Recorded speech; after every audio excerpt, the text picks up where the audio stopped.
It's been 5 years since Setsu ended the war between humans and demons in a magical realm, but suddenly, he is summoned once again when the war breaks out. The tale opens with Setsu sitting in class, lost in his thoughts when his childhood friend Yuhi arrives to talk with him. After telling her to leave so as to prevent unnecessary rumors from spreading, she doesn't listen. So he zones out once again and continues daydreaming and thinking about the other world. Suddenly, darkness covers the sky and everyone in the class is confused and scared. But it seems Setsu knows what's happening because a wide grin is etched on his face. In a flash, the students find themselves in a large field, and while they're still pondering on what just happened, giant armored demons emerge from the horizon and charge at them. The students scamper in the opposite direction, but Setsu doesn't flinch. He seems excited instead because it appears that they're currently in the magical realm he was in 5 years ago, and all the incredible powers he possessed then have been granted to him again.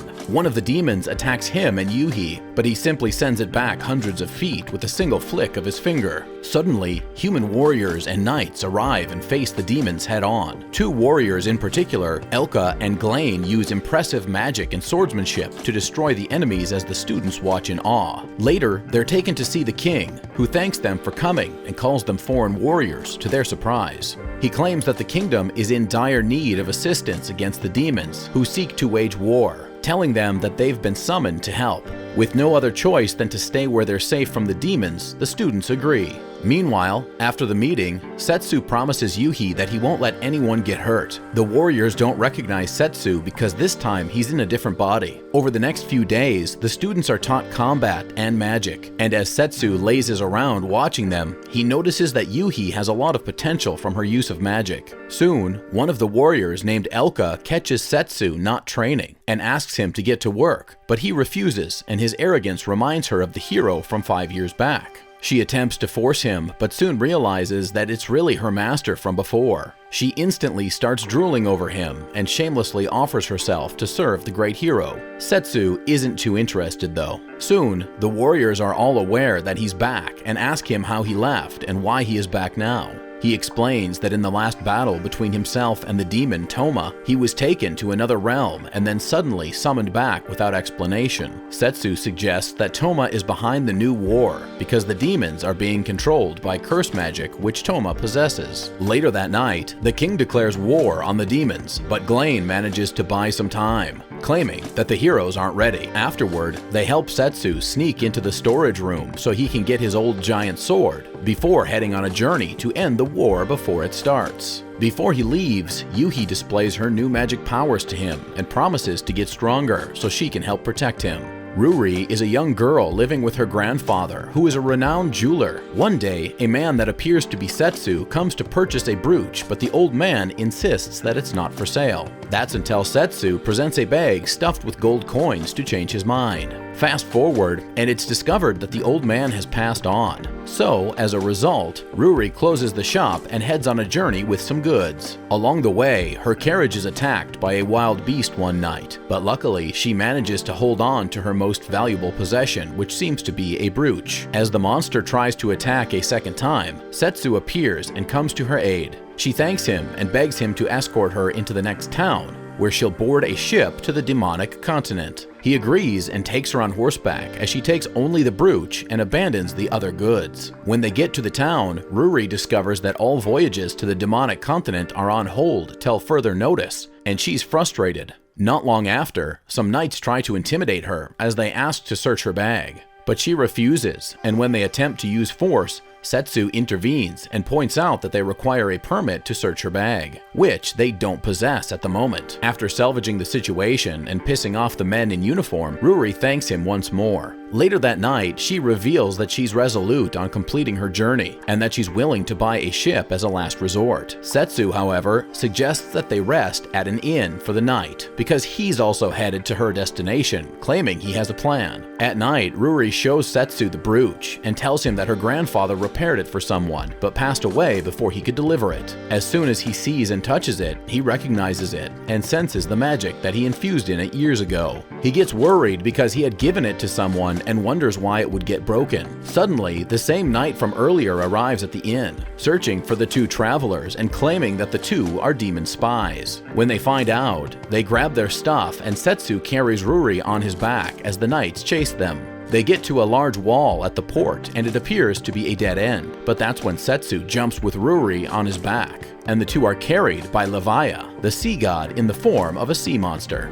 By morning, they arrive at the shore of the demonic continent, where Levaya engages in battle with a giant squid. Eventually, she defeats it and comes to shore in her human form as she scolds Setsu for not helping. Ruri asks what would happen to the corpse of the giant sea creature, so Setsu comes up with an idea and prepares a meal for them. Ruri is reluctant to eat it at first, but after tasting it, she can't get enough of it. Ruri soon finds out that the recipient of the brooch is the demon lord Disastal when Setsu and Levaya catch up. Not long after, they're approached by some demon children who taste the fired squid and ask Setsu to prepare it for their parents. His two female friends support the idea and he's forced to take the squid into town, and with impeccable timing too, because the demons haven't been able to fish because of the monster. They thank him and throw a fiesta later in the evening, while Setsu gears up for chef duty. Elsewhere, Disastal's personal guard named Vlad sees the lights and assumes it's an attack from the humans. But on getting there, he finds out it's a party. He approaches Setsu and the rest, informing them that Disastal is being forced into marriage with the most powerful and wealthiest man in their world, named Terran, adding that she would be subjugated to servitude by wearing a cursed necklace. He tells them that the humans are the ones who started the attacks. Vlad also informs them that there's not much time, and so Levaya and Setsu sprint toward Disastal's castle. Along the way,